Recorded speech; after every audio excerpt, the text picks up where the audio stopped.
Somebody needs to hear this. Willful, intentional, habitual, everyday sin means that you are not saved. Hebrews 10:26. For if we sin willfully after that we have received the knowledge of the truth, there remaineth no more sacrifice for sins. No more sacrifice for sins? The sacrifice that Jesus paid on the cross for us doesn't count? If we keep on intentionally sinning, like living out intentional sinful lifestyles, then his payment doesn't count for us? Why aren't more people talking about this? It's crazy how many people talk about how, like, oh, just saying a prayer, you said a prayer, now you're saved forever. It's not what this verse says, right? Unless I'm misunderstanding something. Please let me know if you know more than me, okay. But I'm gonna say that it is a very dangerous place to be in, just living however you want, no matter how sinful. Assuming you're saved just because you go to church or said a prayer one time. You don't become saved the instant you say a sinner's prayer. You become saved the instant you believe it. I'm going to say that again. You don't become saved the instant you say the sinner's prayer. You become saved the instant you believe it. Believe the words you said. Many, many, many people who have said the sinner's prayer at some point have walked away and now are living in complete opposition from God. They obviously aren't saved. Is it once saved, always saved? I would say the answer simply just depends on how you determine when you get saved.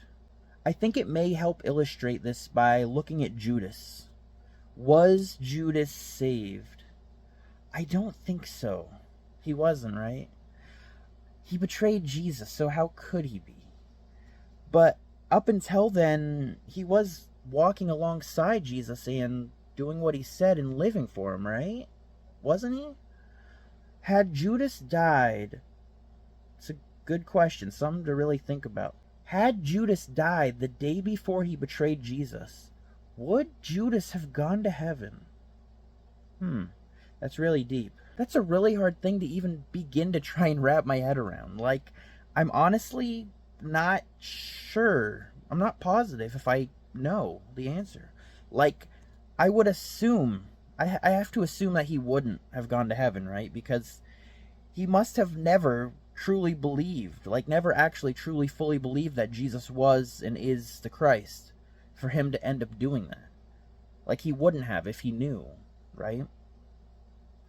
Wasn't his whole thing that, like, he thought, well, if he is the Christ, then he'll get himself down. But obviously, God is going by his plan, not Judas.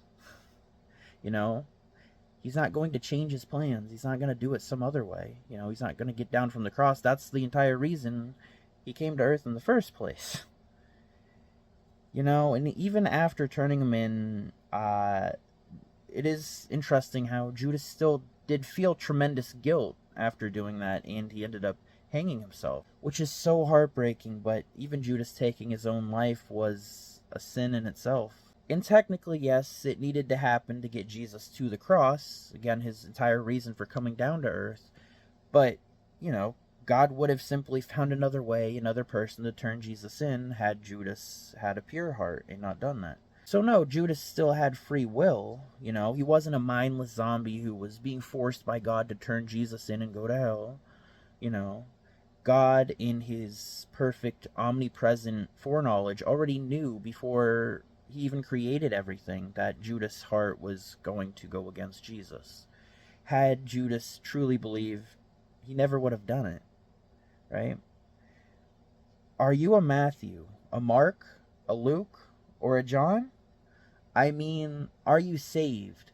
Like, do you fully know that Jesus is the one and only true living God? So much so that nothing, absolutely nothing on this world will ever cause you to even think about doubting his existence. And yeah, Peter did in fact deny Jesus 3 times, although I think it is a very important detail that even in him doing so, he never stopped believing Jesus is the true king, that he's God, that Jesus is who he says he is. "Who do you say that I am?" Jesus asked him.